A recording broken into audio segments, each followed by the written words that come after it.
Hello, everyone, and welcome to another exciting edition of the 8-Bit Show. That wasn't very exciting. Ooh, exciting. We're good at our jobs. That was rookie level excitement. I didn't want to, yell. Well, sorry to disappoint. Right. I'm sorry. Okay. I did a lot of driving today. I'm a little low energy. You went up to Angel Fire, yeah? Yeah.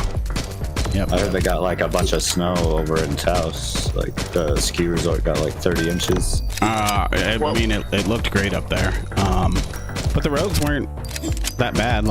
I hit one little patch of black ice. But it was really small, so it wasn't too bad. But yeah, there are people skiing up there, so good for the tourism. Yeah. Yeah, it's always nice to see that. Yeah, there's actually quite a bit of I have no idea where, but there's a lot of accents going on around town while I was there, so I don't know if there's something happening, some event or something, but yeah. Anyways, we're here first, folks. Frankie hates you if you have an accent. No, I don't. That's not true at all. You heard him. But yeah, with that, we're here to talk to you guys about video games and media in general. Oh, that's what we're here for? I mean, you don't have to. I'm not gonna force you to. In a different mode, it's fine. I'll just. Weird to be here and not talk about those things, I guess. That's true. It would be. I mean, well, I was ready to talk about bits, but I guess that wasn't. It's not even going to take up enough time. There's only 8. Yeah. Be surprised how long I can take talking about 8 bits. All right. Go What for about it. you're talking about drill bits? You didn't specify what kind of bits. Oh, that's true. Still, there's only 8. Oh, I see. Wow. Unless you're dealing in metric. Which we do not. I do not approve of that sort of thing. Yeah, it's what? Who is it? Us? Is it Burma? And one other place that does Imperial? Canada is 50-50. Oh, yeah. It depends on what you're talking about. Right, yeah. Not even geographical. Mm-hmm. It's weird. But yeah. How was your week, Frankie? My week was good. It was okay. It was better than not, I guess. Your guys's. That was interesting. That's I also had a week. It could have been worse. Selling it. I am trying real hard. Seem to be doing a good job.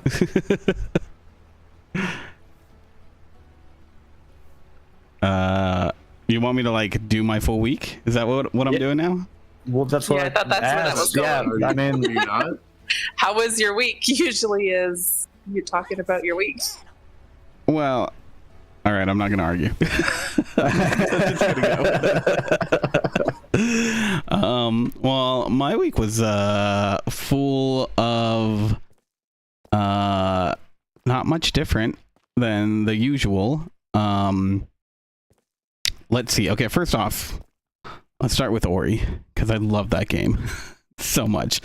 And I was really hoping that I was going to beat it this last stream over the weekend, but of course, not quite there. And the real pity of it, too, is I spent the first hour of the stream trying to clean up.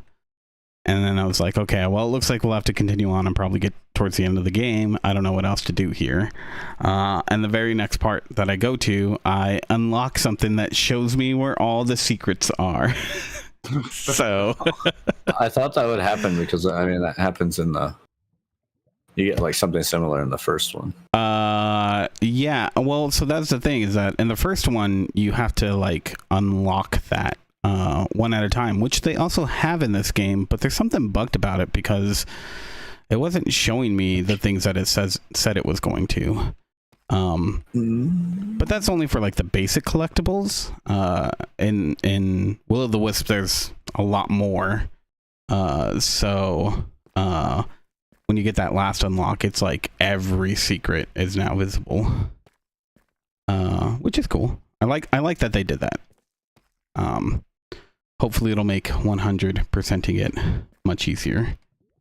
Yeah, I remember I was watching you and you said you might stream the next day. Yeah. I left it open for you just in case you did. Yeah, no, I mean, with Angel Fire, I was like, oh, all right. Yeah. I probably shouldn't stay up. I wasn't sure if you would or not, but I wanted to leave it open in case you felt like just doing it anyways. Yeah. Well, thank you. I just recorded my gameplay since I don't really need to be online for that. But yeah, so I mean, that game is still really cool. So and speaking of, so I couldn't find, I thought there was an item that I had to get that would like explain to me in some way, shape, or form what I had to do to open this like dungeon area that looks totally optional. But it turns out that the key is just hidden in the background of the area. So I saw you. At one point, I thought that might have been it, but I thought maybe you knew something I didn't. No, I did not. I mean, I did, but it wasn't. But it wasn't that. But yeah, so that's where I'm going to start the next stream out, is going through that dungeon, seeing what we can find. Nice. Yeah. I watched some more Fargo. Nice. Yeah. Was that more season 1? So I'm on episode 7 or 8. I can't remember. Okay, so you're moving along. Yeah, you were only on like the second episode last time we talked. Yeah. Yeah. So we'll see. I'm still upset at a lot of the characters. They do make really dumb decisions that feel like it's just driving the story forward. I mean, story's got to happen. Yeah. You don't have anything going on. Well, but the problem is that like I feel like a lot of these characters could have like said things, and you still could have had a story. You still could have done the story the same way, but just make it so that they don't appear idiotic at times, because some of them they're not. They're pretty smart characters until they need to be dumb, you know. And I don't know. I mean, when are the characters dumb? So there's a lot of the times that when the police are talking to one another, that they could just communicate more. Saul Goodman is just purposefully dumb in that. Yeah, I mean, it's not Saul Goodman, but that makes sense. Like Bob Odenkirk's character is purposefully dumb in that. He's in the main chick's way of getting that thing solved. Exactly. But then there's like parts where she's like going behind his back, but then like if she's going to go behind his back, then why is she giving like little bits of information instead of talking about the case that she does have that has to do with the same stuff to get what she wants? She does it multiple times, and it's like, well, you're kind of an idiot too for like bringing it up to him over and over again when you don't need to, and you obviously know that he's just going to push back against you. Well, she can't really go around him. He's like the chief. Well, that's what I mean, is that she could, by saying that it had to do with her other case, which it did. But she didn't do that. He's still the chief. He ends up he drives her off with that stuff anyway, because she does try and tie that stuff into her case, and he keeps driving her off. I mean, yeah, but again, she doesn't have to volunteer that it has anything to do with what's his name, Lester? Yeah. Yeah. Like she completely volunteers all that information. She could just withhold it from him, and he's an idiot. He wouldn't be any wiser. He's probably gonna figure it out. There's times when he does figure out, when she does try that. She does go behind his back and try that. He does figure it out and yells at her about it. but he yells at her because she tells him the truth. Like she. So you're saying people should not tell the truth? Well, so clearly the only people who are making good decisions in this show are the people who are lying constantly. And I don't mean good decision as in right or wrong, but good decisions for themselves. Well, no, I'd say that Colin Hanks' character makes the best decisions for himself and for his daughter. Yeah, and honestly, for everyone else that he loves for the entirety of the season, he makes the best decisions for everyone that he loves and cares about. In that, I don't know. It just feels like there's too many plot holes. Now, Lester fucks up all over the goddamn place. He does, but he's kind of an idiot. But he gets like even worse. He makes some pretty smart decisions from his point of view. Like he is doing the things that he wants to do. Which I think is what makes it intriguing, because it's like, I mean, it's like Breaking Bad, right? Like he figured out how to become a pretty good liar pretty quickly. Not the best, and he's still an idiot. But yeah, I feel like I don't know. There's things that feel a little too plot holy. But I haven't seen the end, and I don't know if there's going to be something that ties that together in a better way that will make me feel a little better about it. But I mean, probably not. There's nothing at the end that will recontextualize any of this stuff for you. Oh well. I think you're just taking this. I think you're probably empathizing with the characters a little too hard. They're not like fully characters. They're more metaphors. Or what they're trying to symbolize, so they're going to make the decisions that their metaphors are going to make. They're not. It's not. Gonna. The story doesn't need to make complete sense. There's a lot of theme there. Yeah, exactly. But that's where I'm getting frustrated at, is that the theme of what these characters seem to be. I don't know. You're not getting it. Not that I'm not getting it. It just feels like it's too one-dimensional. It doesn't have enough for any of that. That's how I feel like it is. Yeah, I'd say you're just not getting it. It's cool, man. I'm not saying you're watching the show wrong. I don't think you're picking up on all that. It took me a couple of watch throughs. Well, picking up on all the subtlety of it. Well, I think I'm looking for it. That's the thing, is that, and I think I kind of get what they're going at.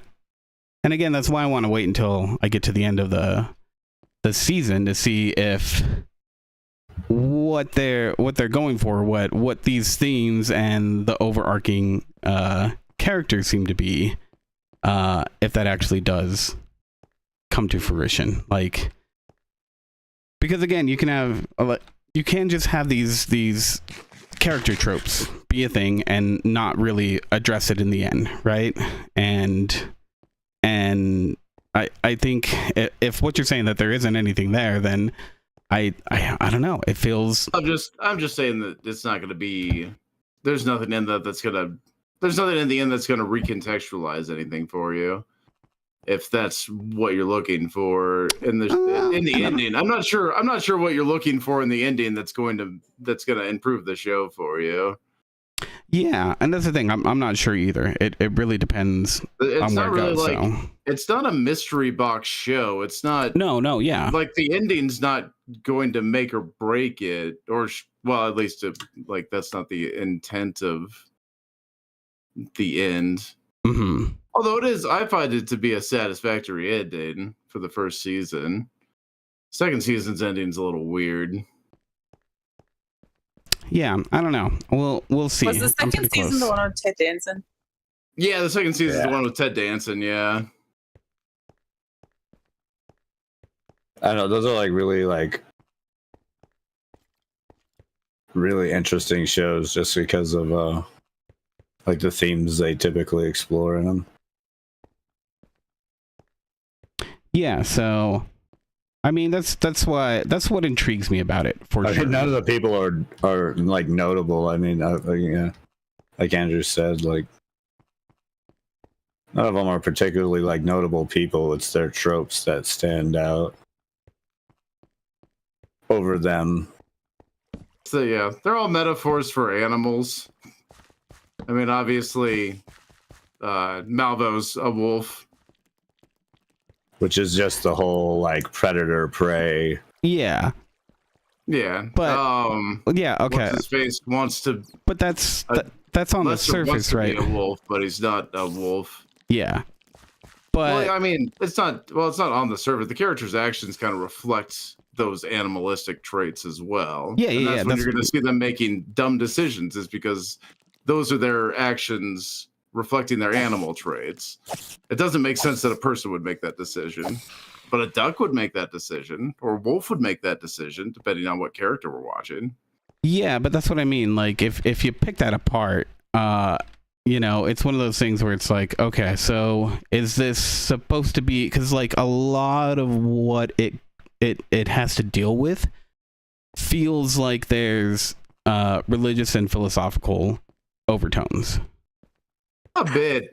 It is implied that Malvo is like a demon or something, but it's only implied. Yeah, exactly. And that's what I mean, is that like looking at it down the line, And then depending on there is that like that store owner subplot that ties the first season into the movie. I guess you get the religious stuff in there too. That gets dropped pretty quick though. That's just Malvo fucking with somebody. That was just like a goof. yeah, right. And that's why I was like, okay, so that feels like it's like a red herring for. It is a bit of a red herring. Yeah, that's Yeah. not. None of that is important to what happens, nor is like the.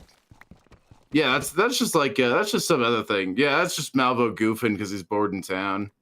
It's the same thing, you know, like when he goes to the hotel and he like tricks the kid, or the kid, but he tells him to go piss in the gas tank, and then he rats on the kid. Yeah, exactly. Yeah, And that's just him doing that shit, but over a few episodes rather than doing it when he rolls up to the hotel. It's just him like being an agent of chaos. Yeah, right. Yeah, so I mean that's what I mean, is that sort of stuff, it's all very plain and on the surface, but it there's something about it that feels like it wants to be more, but it hasn't hit that yet. And so it's for me, it's like, okay, it's really close to getting to that. And if it does, that's awesome. I think that would make it an incredible story. But again, I don't know if it does hint at something more than that. It sounds like you're saying that it doesn't. And I feel like I don't know what kind of ending it can give you that you'll find more satisfying. It does. I think it has a good ending. I think it has a proper ending, but yeah, I mean, it's kind of like the movie with that theme too, where it kind of leaves things kind of open ended, and you know, much like in like real life, like stories don't always have like the happy ending or necessarily the good ending, like conclusive. ending. Yeah, and I'm not looking for that either. Again, I think, like I said, it feels like it wants to be something more, but I don't know if it gets there. And I think that's something I'm just going to have to see what happens, at least at the end of the season. Well, yeah. I mean, I think you only got a couple episodes left, but those are, right. I think, both pretty impactful episodes.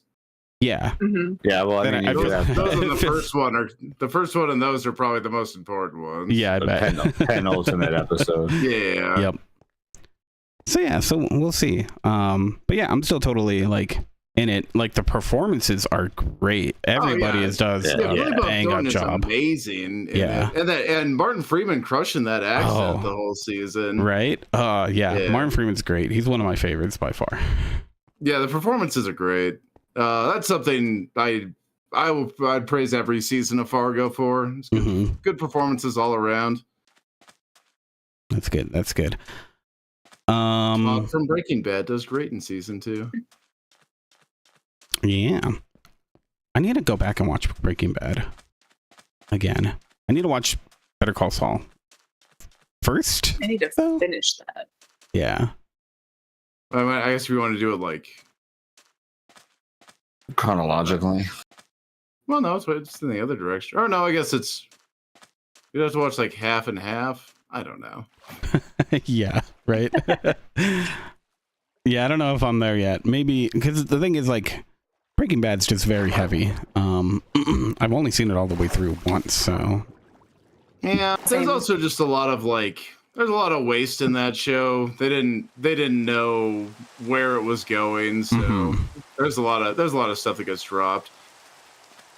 By the time they get around to the 5th season, they did know where they were going and what they were going to get up to, and they and like that's 4th, 5th season are pretty great. But yeah.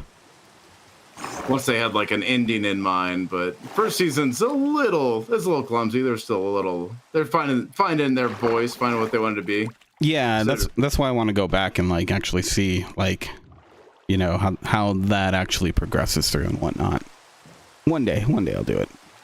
Oh, we almost ended up with just like a problem of the week with Jesse and Jesse and Walt. They just have to deal with some like dumb things cropping up. Yeah. goofy method shenanigans. It's always hard for like shows though, because you never know how long you're gonna last. Right. Especially when you've only been picked up for like 1 or 2 seasons, and your story is like longer than that. But you don't want to get people too involved. I'm sure it's just seems like a huge nightmare. Well, yeah, no, and then it's like, having to appease the higher ups, like you got to sell it to them too, not just, the audience. Well, yeah, I mean, that's where I feel like a lot of the Marvel movies have kind of fallen. They got to appease the, Disney director boards. And so they have to hold to some of these tropes that we all don't like about the Marvel movies.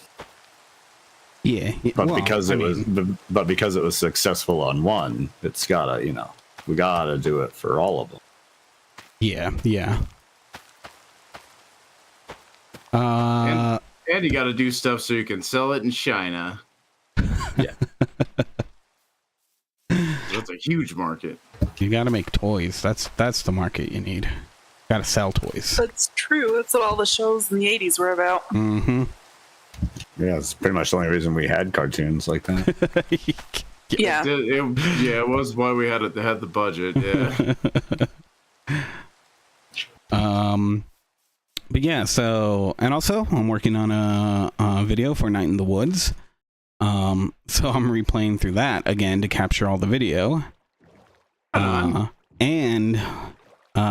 because there's definitely some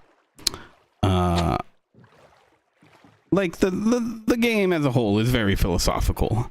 You can point to like a dozen different ideas from philosophy, just by playing through the game once and not even really thinking about it. But I think I noticed something in my last playthrough that makes me really want to dive into something. So I'm reading Sartre's Being and Nothingness. And that is a heavy read. Like the whole first chapter is him explaining what it is to be a being. That's it. That's all it is. But like if you sit there and you think about what he's actually saying, it's actually kind of insightful. It's just really hard to get through. Like I was just reading sentences over and over and over again. So like super metaphysical. Oh, super. Like it's just yeah, it's I don't even want to explain because it's super hard to parse through it. And I've already looked up like a handful of videos that are like, all right, I need somebody to explain this part to me because I'm not fucking getting it. But yeah, so we'll see. I wanna complete that book though, because that's gonna be a big part of it. And I want to make sure that I'm not lying about anything before I post that video. So that's fair. Yeah. And other than that, I mean, just more stream stuff and whatnot. So, and work, lots of work. Yeah, it's been going well. So yeah, that's good. What about you guys? Who wants to go next? Not everyone at once. All right, I'll go. I got this. All right. I've been playing all the Next Fest demos. That's mostly what I've been doing. I'm checking out the hell is this game I'm checking out right now? One of them. I don't know, which one were you doing? It's like the Survivor's Gun, what? Nimrods. Yeah. Like Vampire Survivors, but you got a gun. And you add stuff to your gun. A lot of stuff on the Next Fest that was pretty disappointing in terms of demos. Really? But there were a few fun ones, and a few like promising ones that will hopefully turn into something good. Tried out the Hellskate, where you get to, it's like Tony Hawk, but you also have to fight demons. Okay. But other than that, it was exactly the same as Tony Hawk Pro Skater.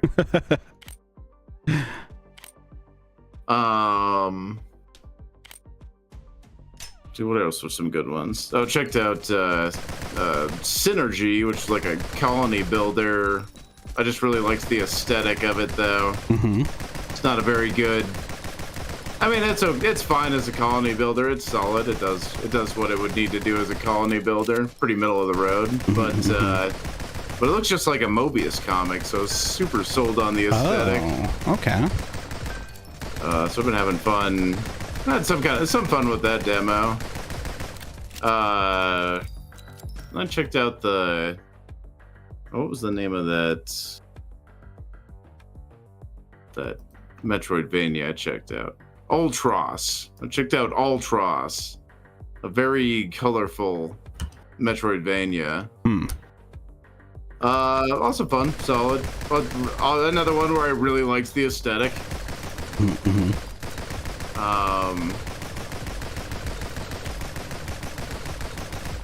So those ones were pretty good. The Hellskate one was one of the more like looks kind of promising, but it's in a pretty rough state right now. It's okay. The demo's playable, but it's not great. Okay. Still watching the new True Detectives. It's a pretty fun season. Curious to find out what happened with all the crazy bodies that they found frozen. Dark Country. Well, I haven't watched the newest episode. I need to catch up. Oh shit! Someone's slacking. Yeah, a little bit. Yeah.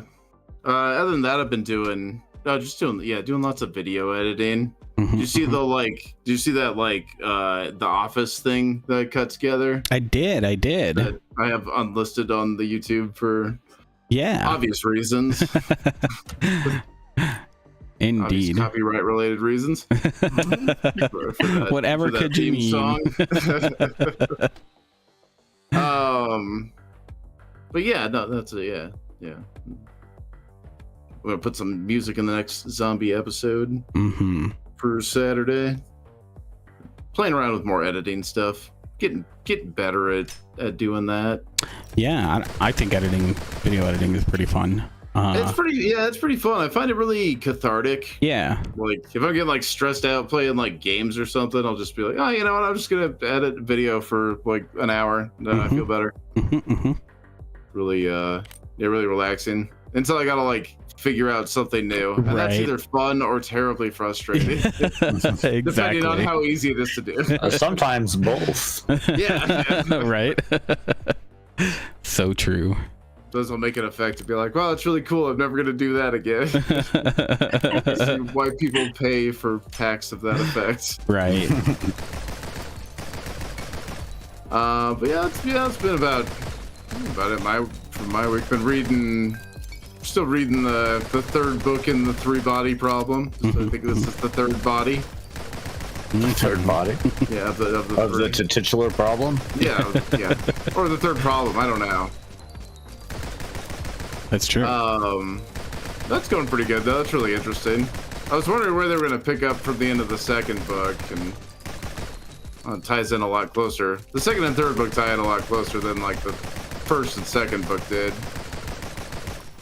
I think that was another case of the author didn't know that there was going to be more than one book. He didn't know if it was was going to take off. So right, the first one's kind of written as its own standalone story, and then the second and third books are a little bit more tied together. Yeah, when you tie up your story to realize you shouldn't have done that. Yeah, I should people like this. Mm-hmm. There's a lot of books like that. Oh yeah, a lot of media like that. I mean, you can like even Star Wars. You look at it and it's like there's a lot in there where you're like, this wasn't. He had no idea. They're just winging it the whole time. Yep. Yeah, there's no way they could have known. No, I mean, Star Wars was going to be, or Star Trek was going to be that huge. Yeah, even Fox discounted them. I mean, letting them get away with the merchandising rights. Oh yeah, Alec Guinness never had to work again. Mm-hmm. That's why Alec Guinness never did anything after those. Why would he need to? He was barely in the second one. Yep. He didn't need to be, yeah, because he got paid in like 5% merchandise, a contract that I assume Disney bought him out of. Oh, I'm sure. They could, yeah, but I don't even know if he's still alive or not. Actually, I don't know that much about. I'm pretty sure Alec Guinness. He passed a while ago. Pretty sure. Don't quote me. Sounds right. I mean, it's pretty old. Yeah. Like, I would be more surprised to hear they're still alive. Yeah, right. Honestly. Yeah. Yeah, that's about it for my week. Nothing super exciting, except for all the exciting new video editing skills that I've gained. That's more just exciting to me. Well, it'll be exciting to people. It will be exciting to people when they can, watch these new when they see the videos. fruits of your labors. True. Yeah, just getting better and better. Good thing I started with a real low bar on my videos. It's really easy to improve. That's why you start with the low bar. That's why you start with a low bar, yeah. Just got nowhere to go but up. Smart. Sweet. Ashley, you want to go next? Sure. Do it. Sorry, I was drinking water. That's okay. Sorry, I was drinking water. So how did you do over the last week? Finished Callisto Protocol. So how was that at the end? It was pretty decent. Yeah. I mean, it's definitely worth playing. I don't know if paying full price for it. Gotcha. But it's enjoyable for what it is. Like if you get it on sale or something. Yeah, I've heard people say that very same sentiment where it's good, but they're not sure if full price is the right price. Yeah, especially because now full price is like $70+ bucks. Mm-hmm. But yeah, it was an enjoyable story. It had some cool twists and turns. That's good. So now Adrian is playing God of War Ragnarok, so I'm watching him play that. Ooh. That game looks pretty dang sweet, I gotta say. I was just waiting for it to come out for the PC. Very pretty. Is it not? Mm-mm. Oh, damn. I thought it was. Yeah. The first God of War is, like the first God of War and this Viking thing. They moved that to it, but they still haven't yet moved to, and they also haven't moved The Last of Us 2, which I'm still waiting for. Yeah. Although Horizon Zero Dawn, the westward whatever, That one did come out on PC.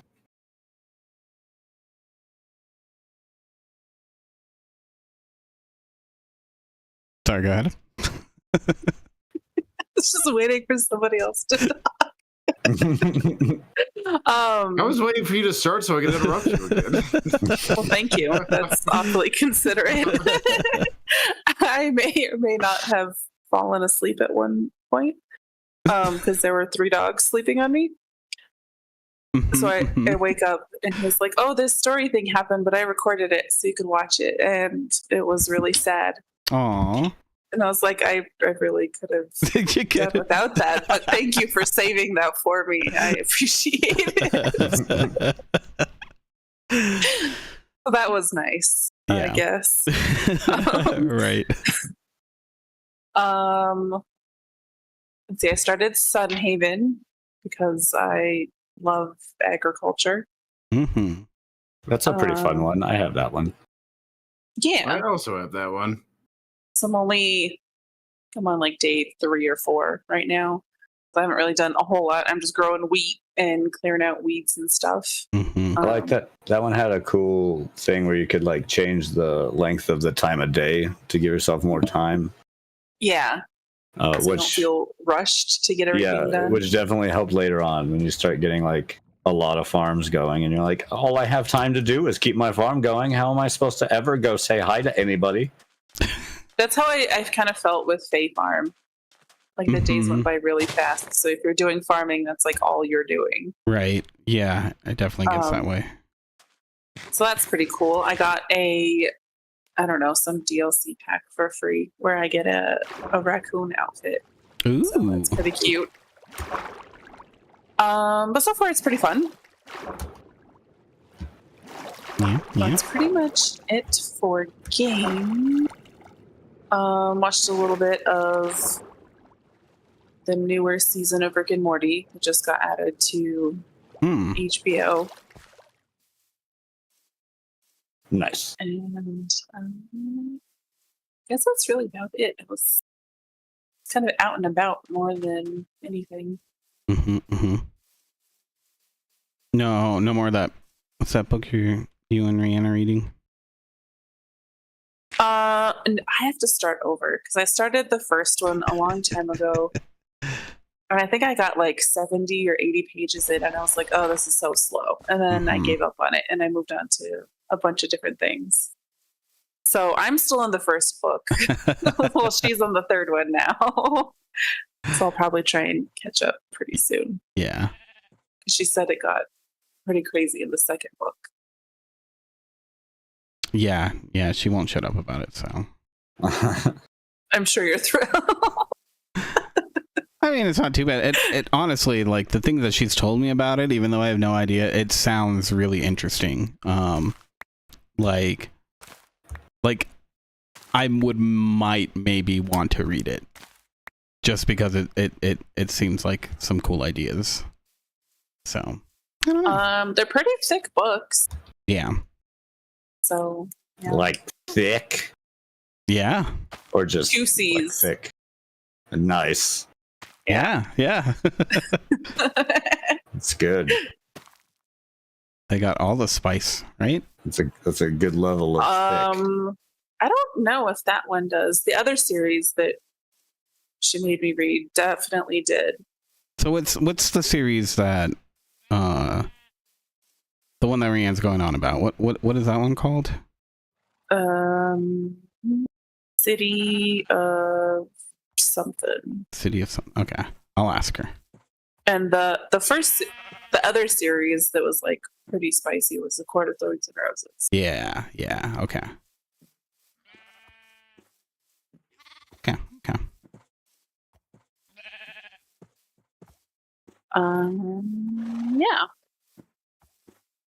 That's it for you? That's it. I'm gonna tap out. Okay.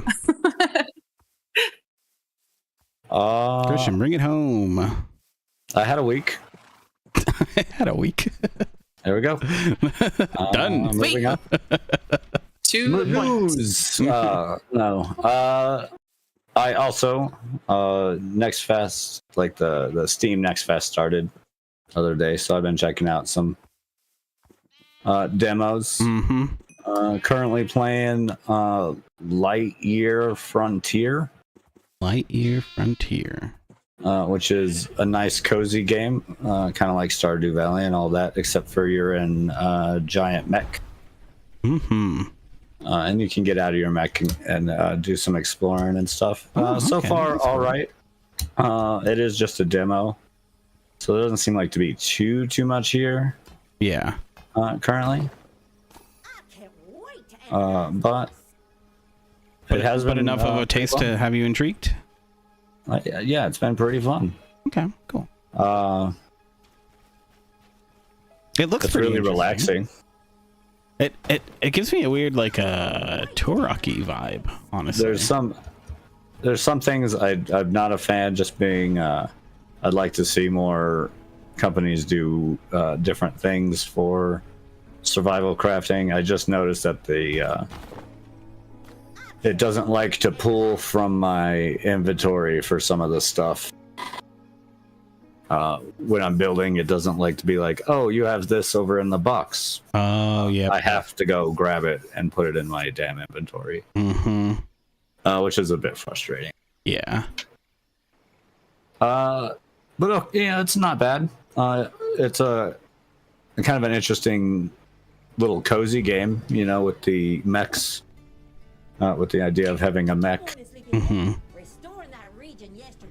Yeah, it's an interesting little twist. And then I played a few other ones.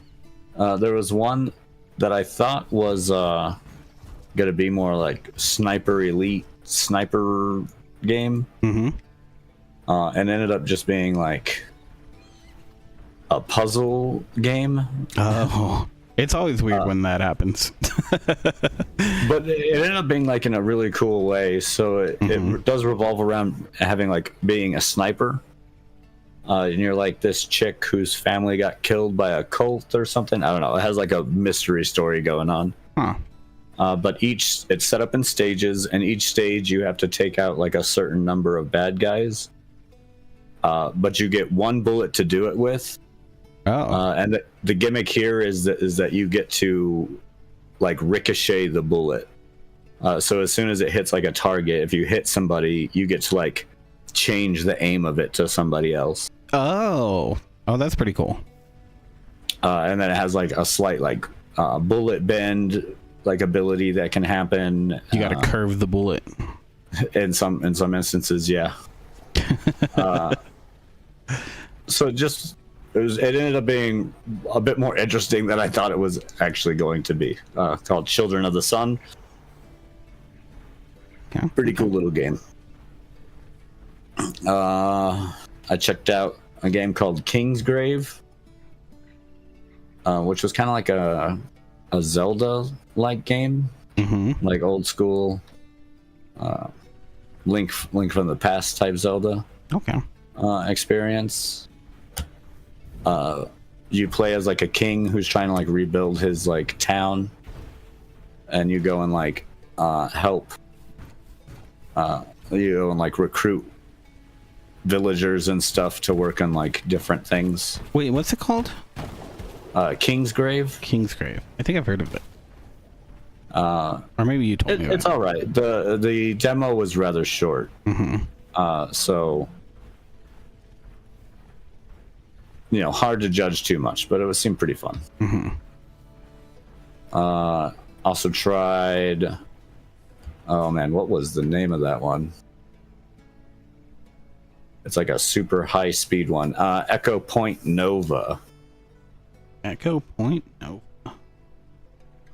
Yeah, it's like a first person shooter game, but it's definitely one of those ones where it like uses momentum a lot. You ride around. You have like a little air board that you can ride around on, and you float around. You're like flying around a bunch of like hovering platforms and stuff. Pretty not like for being a platformer. It doesn't have a whole lot of like downfall to you falling off. You just kind of like restart from where you were. So not very punishing on that front. And then you get like its other thing is destructible terrain. You get like a sledgehammer that can break through walls and stuff. And explosions will break through walls. Pretty cool, fast-paced game. Maybe a little too fast-paced for my level of skill, but you're getting old, so yeah. But definitely fun. Yeah.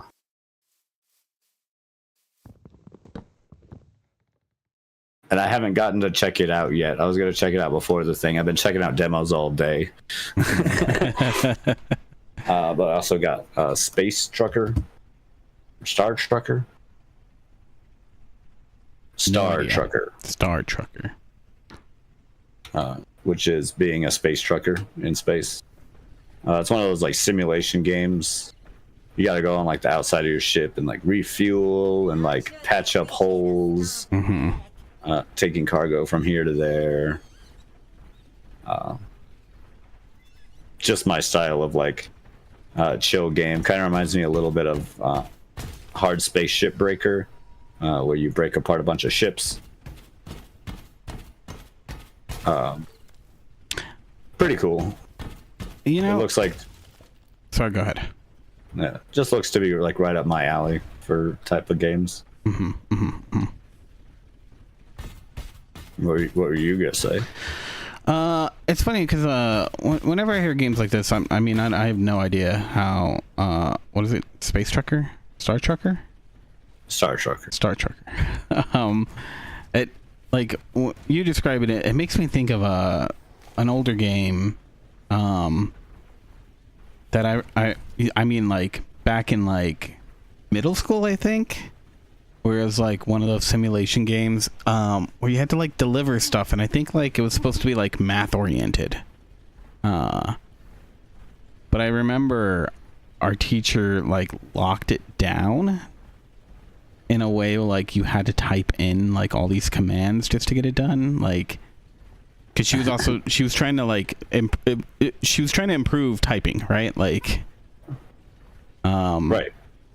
Which was really Working interesting. on typing skills. Yeah.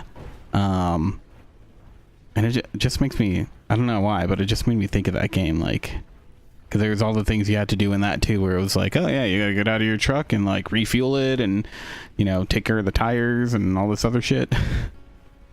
Yeah, it's sort of similar thing. It's sort of like they're basically doing a spoof on all the like Euro Trucker games and stuff like that. Mm-hmm, mm-hmm. Right? They're just doing it in space. Yeah.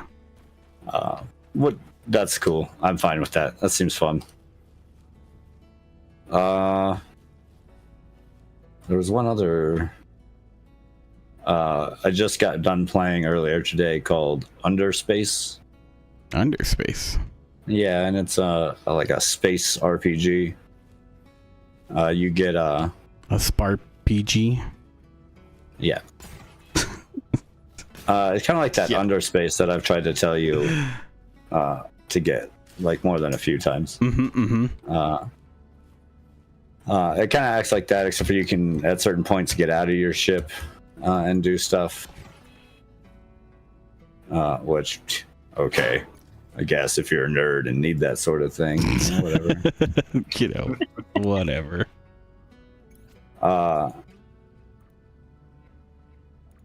No, it seemed pretty cool. Pretty fun little combat space shooter doing dogfights in space. Mm-hmm. It looked like, I didn't get to see too much of it, but it looked like there was a lot of like ship customization. Mm-hmm. I hadn't seen too much of it, but from the menus, it looks like they're at least planned to have a lot. Yeah. Well, that's cool. That's pretty much it as far as the demos.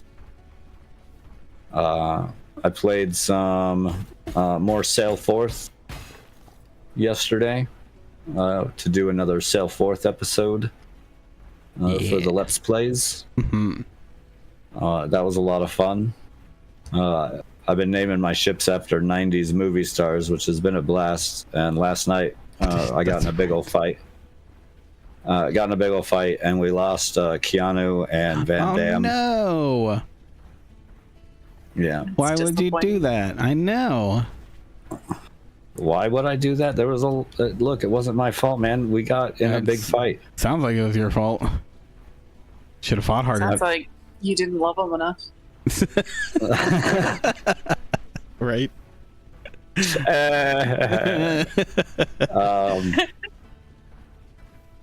No, it was pretty fun. Ended up fighting like a whole plethora. It was so many pirates. It was just like there's a whole bunch of fights that you do in like waves, but the last wave ended up being like 6 pirate ships, and 3 of them were like huge galleons, bigger than like every ship I have. And it was like shortly after that fight started that both Van Damme and Keanu went down. They're my smallest ships. And they just died right away. Oh, like I don't even know what happened. I just at one point was like, all right, You just got wrecked.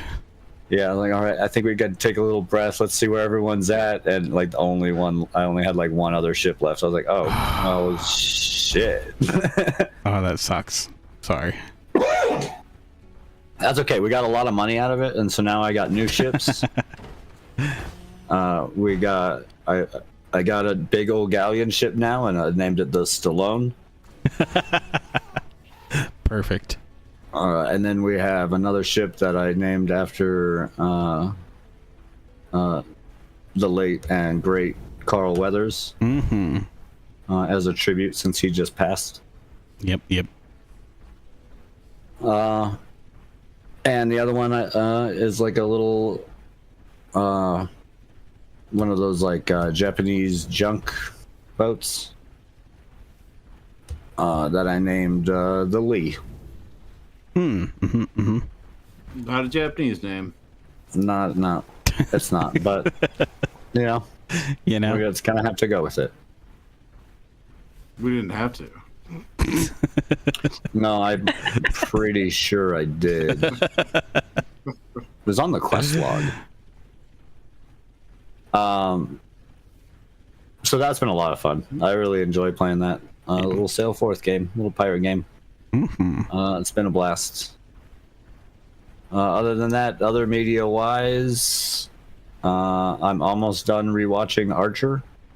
So I'm not caught up with like the new seasons. So kind of doing that. Which is great. That show's hilarious. Yeah. Good stuff. But that's about it too. I mean, other than editing videos and uploading a bunch of YouTube shorts, which I don't understand YouTube. Every time I think I do, I clearly do not. And something happens. I still think we need to give it more time. I don't think you can stress about it because I'm not stressed about it. I just like I get puzzled. I'm like, I'm gonna post this short. It probably won't do too great, and then it like blows up and gets 1,000 views in like less than an hour, and you're like, what the fuck just happened? Right. But yeah, it's and then it doesn't go anywhere. I mean, it's still not putting us in the right search terms. Like, even though we have stuff clearly, there's some things where I see where it's just like only one search term that led somebody to us was gaming related at all. And it's like, okay, cool, thanks YouTube for that. So no, I think it's pretty cool. It's a mystery. It's just been silly to like, it's just silly. Yeah. You're like, when you're like, oh, this video won't do much. I don't think this is going to do anything. It gets 1,000 views. Or vice versa. You're like, oh, this video is going to be good. Yeah. Like 5 people watch it. Okay. Well, I guess I don't know shit. Feel very arbitrary. Yep. But that's been fun. That's been it mostly for me though. This week. Not a whole lot. Sweet. Andrew, I saw just a minute ago you switched over your game. Yeah. This is Ultros. Oh, this is Ultros. Okay, cool.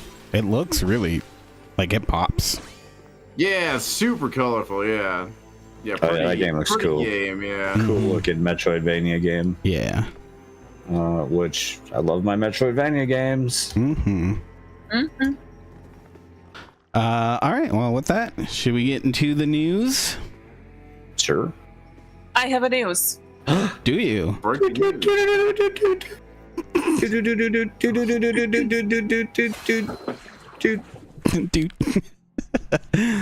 Well, Okay. take it away, Xambot. A new Geometry Wars game, What? I did not hear about this. and it comes out on the 21st. What? Yeah. Wow. I'm excited. Is that the Geometry Survivors? Yes. Yeah, okay, yeah, I saw that. Yeah, they have a demo for it on the Next Fest. Yeah, that looked pretty cool. Geometry So I'm Wars is always great. reluctant about the auto shooting mechanic. That's like Vampire Survivors, which I mean, it wasn't the worst, but it's not very Geometry Wars. Yeah. So we'll see, but we'll give it a chance because I always love Geometry Wars. Right. I mean, they haven't put out a version of that game that I don't like yet, so I'll give it a shot. That's true. Ashley, did you see? I posted it in our Discord that the makers of Celeste made like a sequel to Celeste. I didn't, and I haven't played Celeste yet. Yeah, and this is it's free. Yeah, it's a free game made by the same people who did Celeste. They made it in like a couple weeks time, and it's just to celebrate the 6th anniversary. Nice. And That game is difficult. It's Celeste 64. So they've taken a lot of the tropes from like those 64 platformer 3D games. Nice. Yeah, I need to go and check that out for sure. Because I didn't even beat Celeste, but I think it had It was pretty super good fun. music, though. Yeah, it did. I enjoyed every part of that game,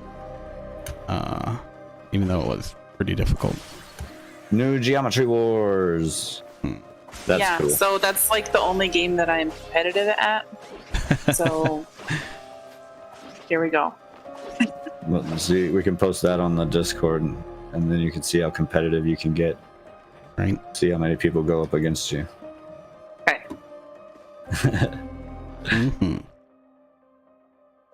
Frankie? My turn. Okay, so looks like some people did some data mining in Hi-Fi Rush, and apparently there's now a bigger lead on the rumor that it's going to be coming to Switch and PS5, which I think is cool. I mean, that would kind of hold true to what Xbox said when they purchased both Bethesda and Blizzard, right? Is that they're not really looking forward to, they're not trying to like be an exclusive thing. They'll still share the games, and I think it's just that if they do, it shows a good, you know, I mean, we can't hold them to it like, you know, let's just let them go easy after it, but it definitely shows a willingness to go ahead and do exactly what they said. Yeah, exactly. And I think I don't know. I remember console wars, and like as a kid, I guess it's exciting in a way, but like honestly, like the more people that can experience a game, the better. Because like as much as like I might have been a huge Nintendo fan over you know, a Sonic fan with some of my friends in elementary school, it was one of those things where it was like the games that we played together or that we both had that could enjoy individually, that it brought us together, you know. I think it's a better thing overall. So yeah, I mean, I know that like I never been too big for it. Like we all sure have like our preferences, whether you like, you know, the Nintendo consoles because their, you know, first party games happen to be just that good, or you know, PlayStation because you've been with them for so long, and I mean, sometimes it even just comes down to the controller. You know, you just prefer a controller. Xbox, because you got all your achievements. There's a whole bunch of reasons to like a certain one, but the idea of having like a whole like the console war thing is just kind of dumb. Yeah, agreed. Like, so why can't the game be on more systems? Yeah, it's good to see them doing that. Yeah, and it sounds like this is something that Microsoft is planning to do more and more of, because I mean, the Xbox might not be a thing eventually, you know? Like, well, I mean, there's still those rumors swirling around that they're wanting to put the Game Pass on like Switch. Well, and then on top of that, which would be a huge fucking move. That'd be huge. You want to talk about making this Switch instantly that much better? That'd be big for both parties, I think. Oh yeah, I know. And then you know, it's all just streaming, because they have a pretty decent like remote cloud play thing, from what I've heard. Oh, it was Robert who was talking about that too, huh? Yeah, he's been using it.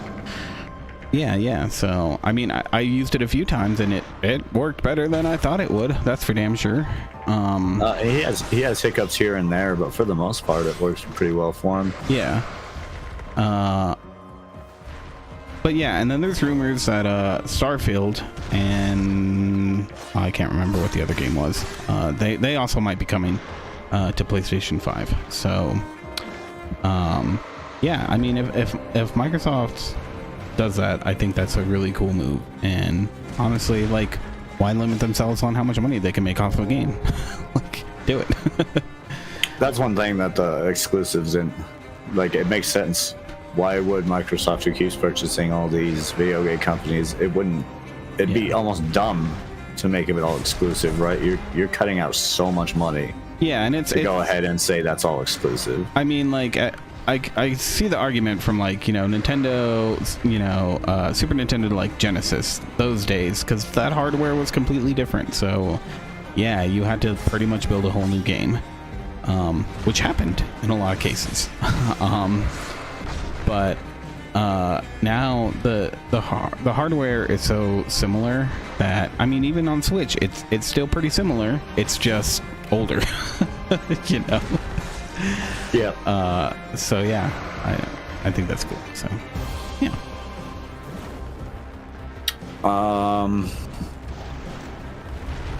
Gary Bowser's in the news again.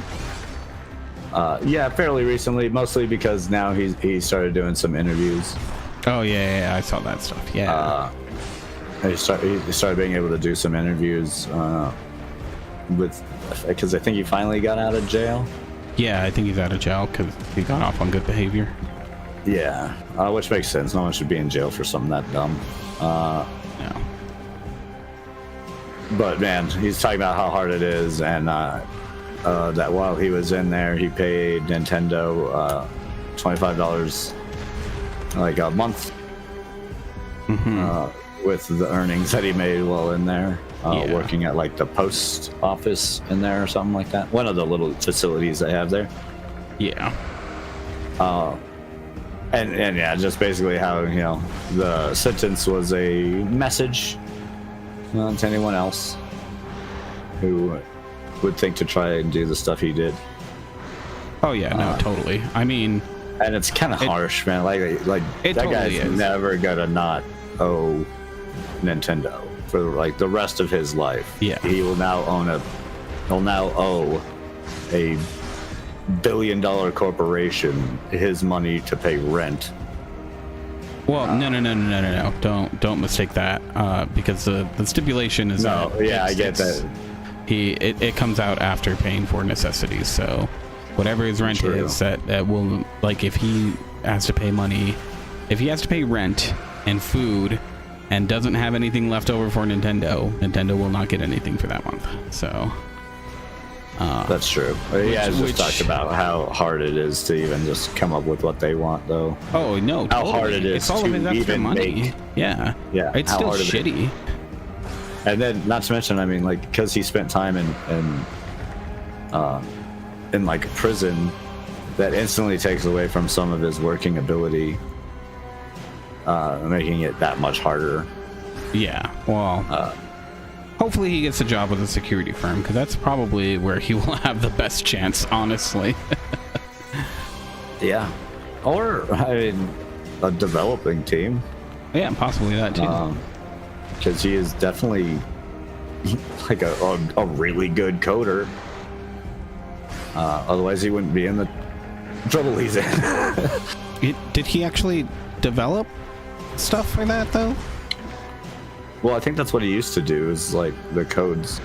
Like he did coding. I think that's what his previous job was. Oh, okay. I see. I don't know. I thought he helped facilitate sales, which was. I mean, he was just a huge hacker, but yeah. He's an old programmer. Yeah, I'm that's sure right. I remember that. Yeah. Yeah. So yeah, he's an old 54-year-old programmer. Yeah. I'm sure he has some ability in that. He's always played with electronics. Anyways, there's a really good article in The Guardian. Yeah. Out of all places. About like the interview with him. Pretty good. Cool. Next up I got, so this is on the Switch 2 rumor train. Apparently Switch sales have passed 139 million and will be Nintendo's main business heading into 2024.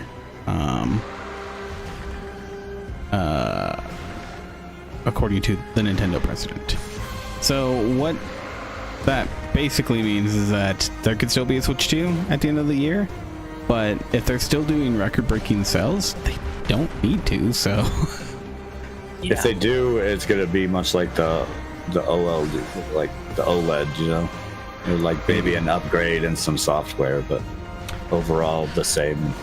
Maybe. Well, so the only thing is that apparently some people have said out there that they have received dev kits for a new Nintendo device, and nobody knows what these are because obviously they're under a strict NDA. But yeah, I wonder if some of that's like I mean, I wouldn't be surprised because of Nintendo's like innovativeness to come up with something new that connects with like the Switch, like VR, more than the weird Virtual goggle Boy? thing. New Virtual Boy, yeah. I know that Nintendo's been one of the most hesitant when it's come to virtual reality. Yeah, well, they don't have a great track record. Yeah, they've fumbled that a few times. I mean, their little cardboard thing was pretty great, though. Yeah, it was. So I don't know. I think it could be something.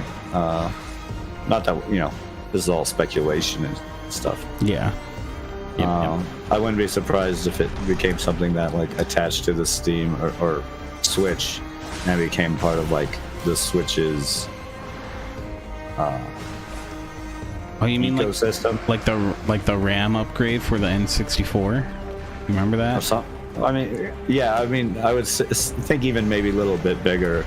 Yeah. I can't say something, but like something along that way, where it's just part of the same ecosystem, where it's not gonna affect you if you have a Switch, really, or you can go and get one of these new ones that has this, or this. Yeah. Or the special device that you can use on your Switch or whatever. I wouldn't be surprised to see something like that. Something's coming by the end of the year, though, one way or another. For sure. This one, not so much video game related, as it was more board game related. Oh, okay. There was a big kerfuffle with some Kickstarter stuff. About 18 months ago, a company took to asking for money on Kickstarter. You can do that? For a Darkest Dungeon. Why haven't we done that? Board game. Oh, you have to give something in return. Okay. Yeah, you have to give something. Otherwise it's called a GoFundMe. We never do it. Anyway, that's part of the issue. The company, Mythic Games, ended up falling on a number of financial woes and basically had to sell. Mythic faced a they had to sell out to. They had to sell a couple of their IPs off to CMON Games, which is Cool Minis or Not Games. And unfortunately, with that, the Mythic co-founder is getting like death threats and stuff. As a lot of the people who put in money will still be getting a game. CMON has promised to go ahead and send out a game, although they did state that the game needs to be like reworked. It is not anywhere near a state to be released, and as such, it will like none of the stretch goals are really going to be met. Yeah. Well, I mean, and that might not even be the case. To be fair, CMON might try and get as much of that stretch goal as they can into the base package. I always say that because I've seen CMON do similar things in the past. They haven't said that they are going to do that or anything. There's no confirmation. But CMON's a fairly trusted company. Well, that's good. But yeah, on Board Game Wire, there's an interview with Mythic Game co-founder who talks about receiving death threats because of not being able to make it. Also talks about kind of why they weren't able to make it. Yeah. And then getting the help from CMON. The unfortunate situation, maybe don't go and send death threats to people. No, also, I mean, maybe don't go and do a Kickstarter if you're having that much problem. Oh yeah, with your company. Problems on both sides thing. Well, I mean, and that's one of those things where it's like, okay, well, maybe they were doing that as like their Hail Mary, right? Yeah. It's one of those things though where I think like bottom line, people, if you're gonna invest in something, you invest with money that you're willing to lose. Yeah, if you're gonna do a Kickstarter project, and I've done a few, like, no, it's a Kickstarter. Things can happen. Things can go wrong. Yeah. And also, like, these guys, they did their Kickstarter. I think they started it in like 2020, which was already a rough time. You know, to be doing this. Yeah. Especially for board games. I was a part of a couple of them, and those Kickstarters took like longer than normal. I got mine, and they were from respectable companies, so I didn't have any of this like distrustworthy thing. But you know, do your research when you come to it, and look up the companies that are doing the Kickstarter. Yeah, totally. And then, you know, go from there. Be a judgment of there. One of the games I backed was by a really small team, but it didn't seem like their goals were crazy or outlandish or anything, and they ended up putting together a really nice game. I have yet to play it, but the box and all the stuff are really neat. Sounds right. But you know, I collect board games, so not all my games get played. But yeah, good little interview on Board Game Wired. Well, of course, we'll have a link, I'm sure. Yeah. Yeah, I got one more thing here. Capcom has floated the idea of sequels for Okami, Dead Rising, Mega Man, and other games in a fan survey. Yeah, it was in Japan. Yeah. So it was solely in Japan. Yes. But I also saw some other interesting stuff that came out of that. Is that Dino Crisis was one of the higher ranked requests. Yeah, so I mean, we'll see what happens. I'm hoping.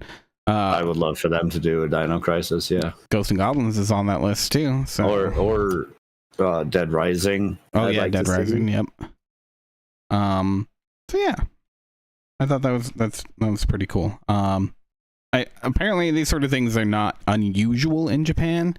But I think No, Capcom did one like a year ago too. Oh, really? I didn't know that. Yeah, it was actually here. Also took place in the States. Mm-hmm. So I actually went and filled that one out. Well, hopefully they bring this to the States, because there's a few on there that I would like.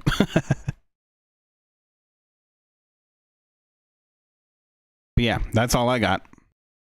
I have one more thing, just a fun one, really. The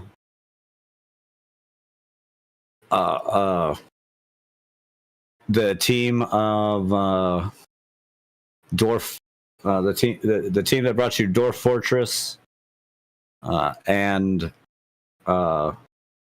Deep Rock Galactic, managed to convince Valve to go ahead and add an official Dwarf tag to Steam. Oh yeah, I saw that. Yeah. This was after quite an extensive battle.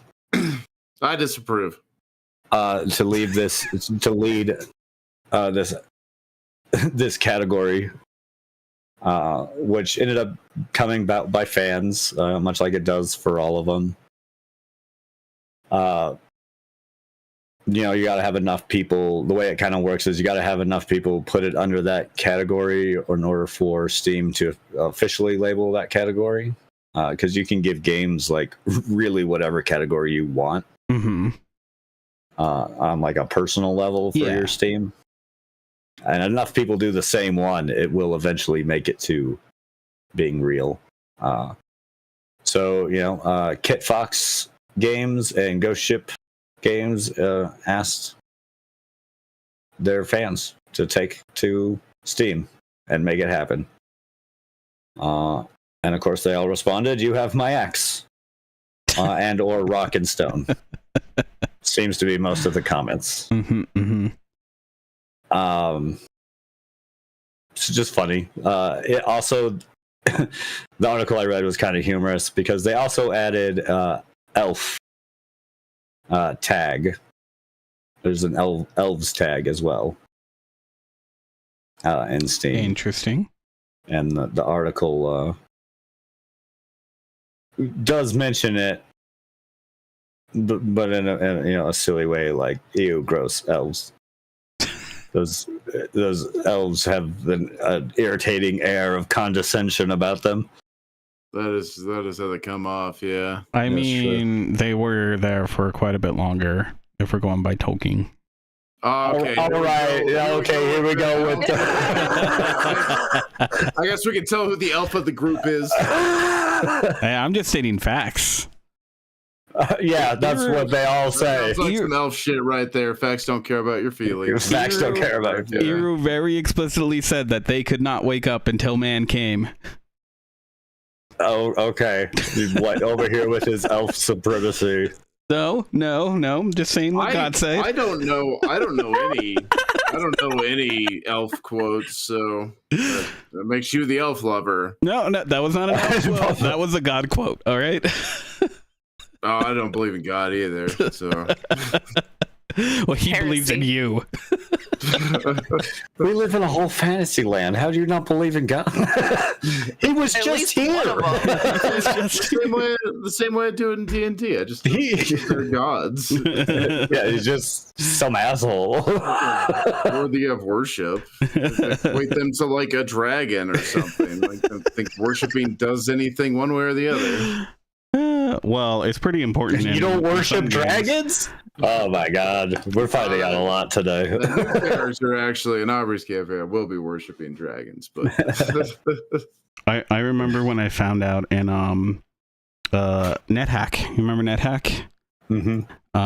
That the pray command is the most. Oh, holy shit, do I need to get the fuck out of here? Amazing savior that you could ever have for a command in that game. Yeah. I don't know how many times I use that just to like maybe save myself. And it's only a 50-50, but at least something actually happened every time. I recently got a game not too long ago that kind of reminded me of, kind of reminds me of NetHack. Yeah. It's called Dungeon Mans. Dungeon Mans. Yeah. It's also very silly. as you fight like a bunch of British dudes and or Australian guys. But it's silly. It has a very very similar style to like NetHack if you were to like put it in a newer age, you know. Yeah. But it has all like the same tropes, where everything you get's not identified off the bat. Yeah. Oh yeah. With more of like an RPG story going on and different levels to explore and stuff. Like I said, it's like NetHack if NetHack came of age. Yeah. If they decided to step into a different went century. through puberty. Yeah. Basically, yes. Yes. Well, sweet. Shall we leave it there? Yeah, I think so. I mean, I'm done. All right. Awesome. Yeah. Good show, everyone. And thank you guys for joining me. So yeah, catch us here every Tuesday night, almost every Tuesday night. We do the podcast, and throughout the week we have various streams that you can check out. Tomorrow morning, Coffee and Corn Dogs. What are you still playing? What's it called? What's that game? State of Decay. There you go. State of Decay. I'm just screwing around in that. I don't know what I'm gonna play tomorrow. Oh, maybe yeah. that. Maybe something else. Okay. Although, No, that's tomorrow's not Helldivers Day. Yeah, I was just about to say, me and Andrew probably got to be streaming come Thursday, the 8th. Yeah. Helldivers 2 comes out. Okay. I don't know if either of you two are interested in it. Nice little like extraction shooter. Kind of has some you would do Starship Troopers shit. Yeah, Starship Troopers vibes with bugs. I'm doing my part. and you know, like the Vermintide, Dark Tide kind of. Yeah, it's a horde shooter kind of game. Yeah. Back for Blood type game. If you guys are interested, it comes out Thursday. We're probably gonna pick that up, and we're probably gonna pick it up and stream it a pretty good amount. Okay, cool. It'd be fun to play with you guys if you guys decided to pick it up. Yeah, might have to. I'll let you know. It looks like fun, and it's at full. Of course, they have special edition or whatever that ruins it, but it is only releasing for $40. Yeah, $40 on launch. Yeah, much more reasonable than the egregious $70 I've been seeing. Disgusts me. Persona 3 remake, $70 for a remake. You don't even. I mean, I realize that they've done things to like remaster and everything, but like you got to skip some shit because you got to skip some stuff, and you charge $70 for this game. Right. Agreed. Yeah. But people still pay for it. Yeah, I know that's the problem. People pay it. Yeah. That's why I pay for the cheap games or on sale. All right, I think that's a good spot to end it. I was just gonna. I shouldn't get political. All right, adios, guys. Love you. Bye. Bye. Get us canceled.